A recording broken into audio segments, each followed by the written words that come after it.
So now we're going to look at how Allah Azza wa Jal in this surah, He asked us to seek protection, but He used 3 of His names. Rabbin Nas, Malikin Nas, Ilahin Nas. Who is the biggest victim of shaitan? In the Quran, a lot of bad people are mentioned. But after shaitan, who would you put at number 2? Fir'aun. You would put Fir'aun at number 2. And I want you to note something about Fir'aun. And actually, before you know something about Fir'aun, I want you to note something about this surah. Remind yourself once again, what 3 names of Allah did we find? Rabbin Nas, Malikin Nas, Ilahin Nas. I'll tell you 3 things Allah says about Fir'aun. 1. فَقَالَ أَنَا رَبُّكُمُ الْأَعْلَى. What did he say about himself? I am Rabb. The biggest waswasa of shaitan, what you're supposed to attribute to Allah, he attributed to himself. Rabb. Listen to another ayah from Fir'aun.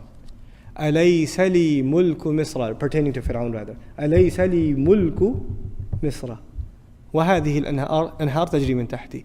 Don't I own the kingdom of Misr? What's he referring to himself as? Malik. That's what he's referring himself. So he mentioned himself as Rabb, then he mentioned himself as Malik. What's left? Ilah. Let's see if he committed this crime too.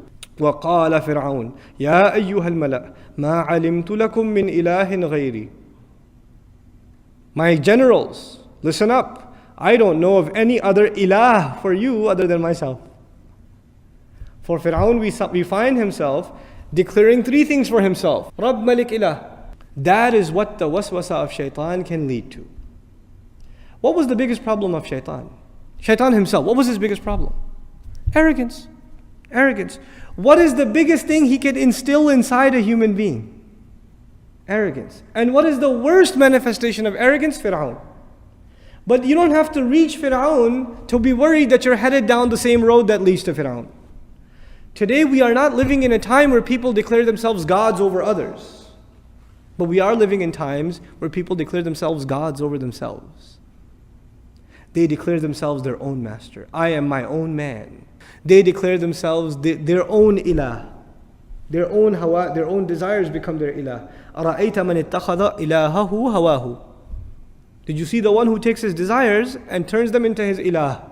We're living in times where we can each turn into mini Fir'aun without even realizing it. We don't have to have large castles and be arrogant, outspoken against Allah Azza wa Jal, but that concept of ego that is crushed in the beginning of this surah by you openly saying, I need protection. I need Allah's protection. I'm coming into His obedience. There's a very powerful lesson in this. May Allah protect us from the waswasa of shaitan.